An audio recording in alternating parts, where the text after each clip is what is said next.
buy and sell, you need to pre-teach some phrases, some sentences. I would do, what do you want, and I want. They're the most basic ones that you can do. And for buy and sell, I would use something like fruit. You can do clothing as well if you really wanted to. So the idea is to split the class into, say, 3 or 4 groups and put them in different corners of the room. Then you use your flashcards. So I've got the fruit flashcards. I give an orange over here, a banana over here, strawberries over here. Maybe I wouldn't give it out. I'd say whoever can say the card gets the card.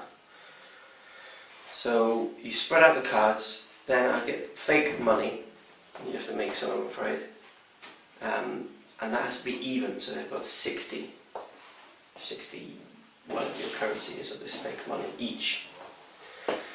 Then demonstrate. Have your teaching assistant be in one of the shops and go over and say, and they say, what do you want? You say, I want a banana. And she says, 2 yuan, please.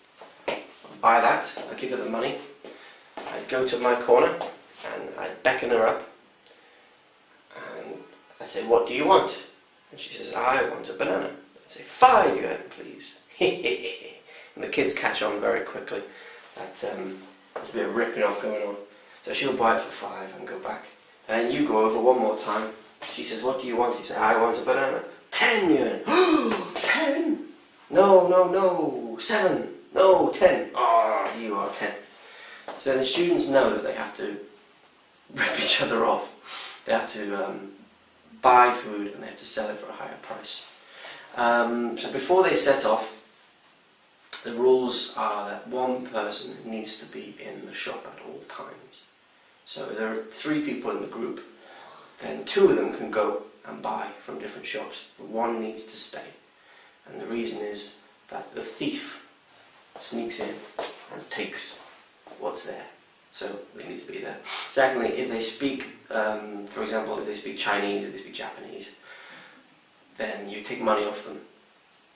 Especially if you've been teaching numbers and you've been teaching these food words and the phrases. If they say it in their native language, take money off them.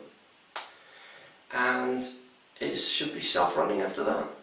The kids get up and they go and they buy and they sell, and then you monitor the language, then keep an eye on the time. Then when time's up, what I like to do is I say that every card is worth $5, $5 yuan, whatever. So I go to the first team, so they got 4 pictures, and I go 5, 10, 15, 20, then I count the money. And again, to the other groups and count and see who's the winner. To make it a little bit more fair for the little ones, because they don't want to lose, you see. It's a good idea if you have some extra money and you play, and you go to the shops and you buy some things.